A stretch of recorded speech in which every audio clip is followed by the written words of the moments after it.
Pessoal, então vamos lá, mais um videozinho para a gente começar suporte avançado de vida, hein? Falamos sobre suporte básico de vida, falamos sobre funcionamento cardíaco, né? As bases fisiológicas e anatômicas do coração, como que ele funciona, grande circulação, pequena circulação, e também como que funciona o sistema elétrico cardíaco. Então eu quero que vocês sempre lembrem dessa diferenciação. Quando eu falar parte mecânica do coração, eu estou falando dessa parte de contração do coração, das cavidades, né, átrios, ventrículos, como que acontece essa contração cardíaca através de suas fibras musculares, no miocárdio. E quando eu falar de parte elétrica, eu estou falando do nó sinoatrial, desse disparo de impulso elétrico, né, que é o estímulo que faz o coração contrair. E também dessa divisão do nosso sinoatrial, mandando o impulso elétrico, o impulso nervoso para átrios, ele sendo bloqueado por uma barreira até física que existe entre o átrio e ventrículo, juntamente com esse nó átrio ventricular, e depois o disparo indo para os ventrículos. Tá? Depois nós vamos entender o porquê que é importante falar sobre isso. Agora nós vamos dar início ao suporte avançado de vida. Quero que vocês entendam que o suporte básico de vida, ele é, como o próprio nome fala, ele é um suporte mais básico. Ele conta com uma menor quantidade de coisas. Normalmente ele é realizado no meio extra-hospitalar, né? Quando você não tem acesso a uma ambulância, quando você não tem acesso à medicação, quando você não tem acesso a uma série de outros instrumentos que você já tem no meio intra-hospitalar, ou quando você está trabalhando numa unidade de resgate, uma unidade de suporte avançado, por exemplo, uma USA, né, do SAMU. Então, qual que é a diferença? Suporte avançado de vida, pessoal, ele baseia-se, primeira coisa, tem que ser, por que eu ensino primeiro o BLS, o suporte básico de vida? Porque o suporte avançado de vida, ele se baseia em um bom suporte básico de vida. Tá? Nós vamos ver que um monte de coisa não muda, velocidade de contração não muda, posição que a gente fica em cima do paciente não muda, né? São uma série de coisas. Então o que eu preciso para fazer um bom suporte avançado de vida? Primeira coisa, pronta identificação da ausência de pulso. Mesma coisa no suporte básico. Alta qualidade nas medidas de ressuscitação. Isso aqui está te falando para fazer um bom suporte básico. E providenciar em poucos minutos do colapso um desfibrilador. Aqui está uma grande diferença. Suporte avançado de vida, nós vamos entender que existem ritmos de parada cardíaca. Nós vamos ver que aquele filme que mostra o cara em parada cardíaca e de repente faz assim, ó, pip, aquele barulhinho, né, e aquele traçadinho retinho no monitor cardíaco. Aí de repente vem alguém correndo lá e dá um choque, o paciente volta. Vai ver que aquilo lá não tem lógica alguma, está completamente errado. Tá? Nós vamos entender como que são esses ritmos diferentes, tá bom? Então vamos lá.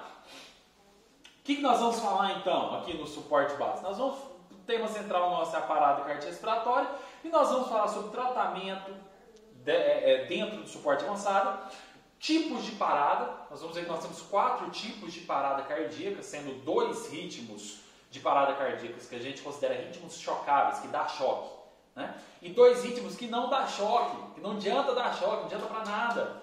Vai ver que aquele ritmo do filme, né, que faz o pi, a gente chama aquilo lá de traçado isoelétrico, que quando dá aquele traçadinho retinho isoelétrico, não dá choque. Não tem nada a ver, né? Vamos falar um pouquinho sobre como que a gente age nessas diferentes situações, principais procedimentos que são realizados durante uma parada e a anatomia cardíaca, né? Vamos dar nós postei um vídeo agora há pouco explicando bem da anatomia cardíaca, que nós vamos falar mais um pouquinho voltado para explicar como que funciona quando nós temos a parada cardíaca, para que vocês consigam entender.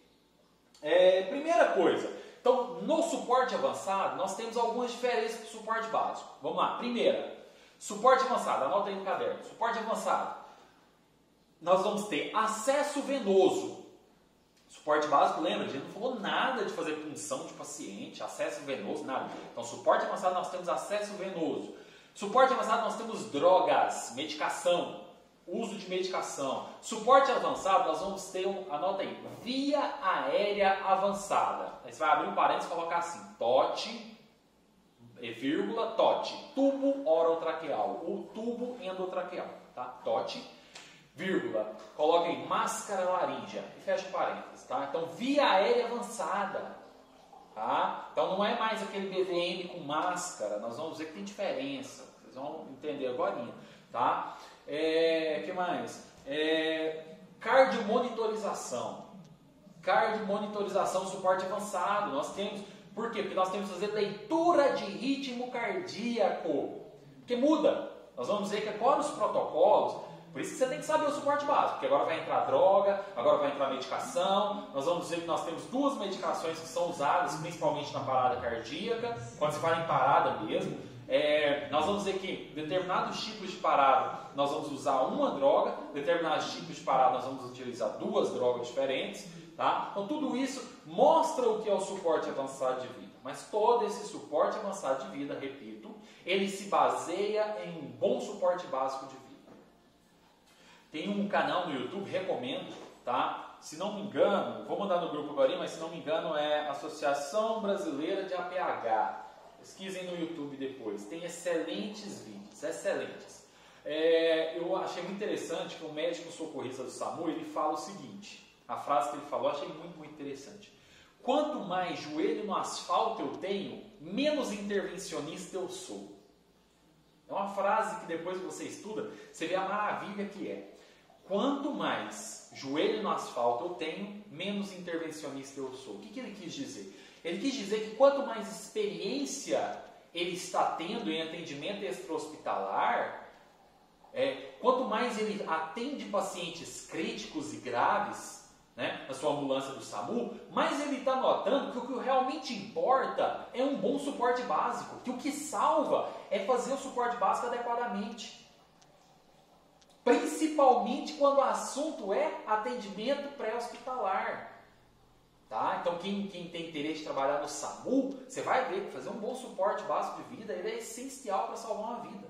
Tá? Suporte avançado de vida, preferencialmente, nós vamos pegar ele para fazer realmente bonitinho mesmo, conforme mostra as diretrizes, que também é da American Heart Association, lá dentro do hospital, dentro de uma UTI, dentro de um pronto-socorro. Tá bom? Então vamos lá. Cardioversão e desfibrilação. Qual a diferença? Primeira coisa, eu quero que vocês entendam uma coisa. Existe diferença entre cardioversão e desfibrilação. Desfibrilação é o que nós fazemos em parada cardíaca. Cardioversão, aí cardioversão existe cardioversão elétrica, cardioversão química, é o que nós fazemos em arritmias com pulso. Então anota aí, tá? Eu não vou ler isso daqui não, tá gente? Vou explicar. Cardioversão é feito, pode ser química e elétrica, tá? E ela é feito em arritmias com pulso. Tá? Desfibrilação, ela vai ser feita em arritmias sem pulso.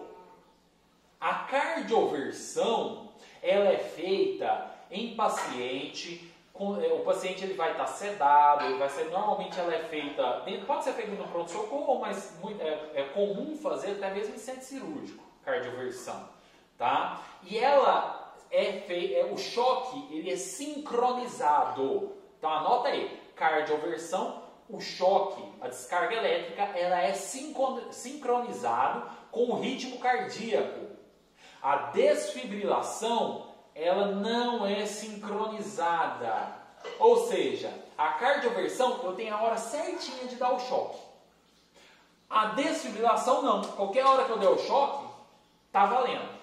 Tá? Então tem essas diferenças. Tá? Quero que vocês entendam isso. Lá na frente vocês vão entender melhor quando a gente falar de ritmo cardíaco. Olha lá.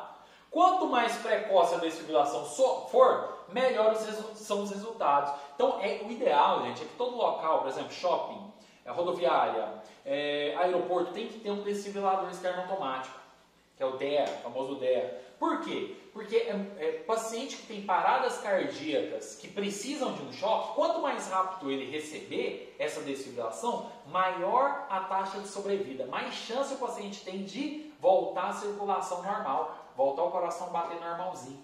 Tá? Então a gente vai ver isso agora.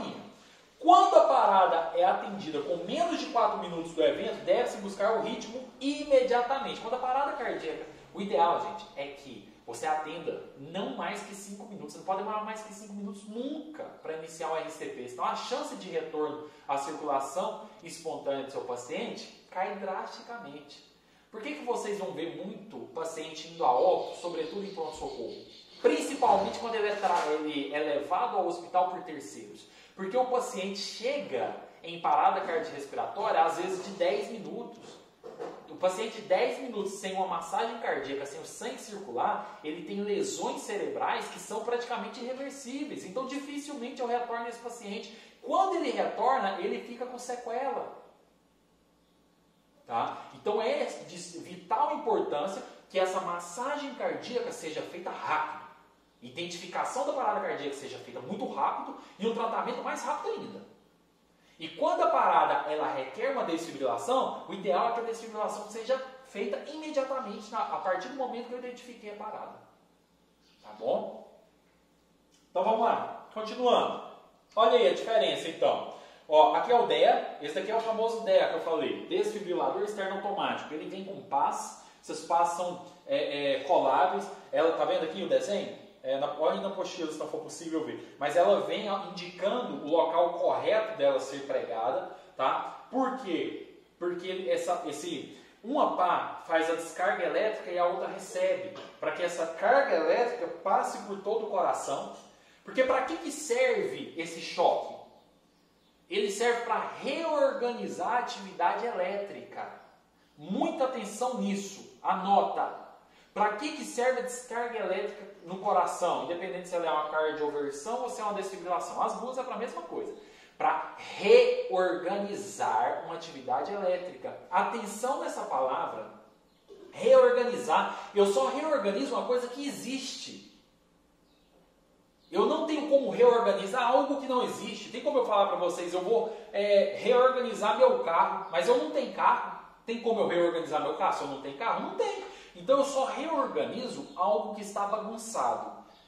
Tá? Porque nós vamos ver que existem paradas cardíacas que são causadas por problemas naquela parte elétrica e existem paradas cardíacas que não existe atividade elétrica. Olha que interessante. Se não tem atividade elétrica, como que eu vou reorganizar? Então nós vamos começar a entender isso, tá bom? Então esse é o DEA, que é o desfibrilador externo automático. Esse daqui ó, é um cardioversor. Alguns cardioversores possuem a função de desfibrilação junto, tá? Mas o ideal é que nós tivéssemos desse, porque o DEA, essa pá aqui, teoricamente ela é descartável, né? A gente utilizou, o certo seria descartar, mas essas pás são caras, tá, gente? Então, na prática, nem sempre a gente despreza. Se não tem secreção, se não tem sangue nem nada, a cola ainda está boa, a gente acaba reutilizando na prática, porque a média, principalmente no sistema público, tá, pessoal? Que não tem tanto recurso, nós temos dificuldade para comprar, a gestão nem sempre dá apoio e tudo mais. Então essas pás custam em média de 400 a 600 reais cada pá, né? É o par, né, gente, obviamente, né? Cada uma dessa daqui, tá? Então pensa, se cada vez que eu atender uma parada eu jogar essa pá fora, dificilmente, nem sempre a gente tem gestores que dão apoio suficiente, ou mesmo tenha recurso suficiente para sempre estar comprando pás novas, tá? Então cada unidade tem mais ou menos os seus protocolos, tá bom? Esse não, esse é muito bom, porque esse aqui a gente, é aquele do filme, né? Passa o gel condutor e o médico vai acabar dando choque. Geralmente esse aqui a gente dá o choque sincronizado, é um cardioversor elétrico, ok? Então vamos lá. Eu vou parar um pouquinho o nosso vídeo aqui, para ele não ficar muito grande, agora a gente retorna com mais um, beleza?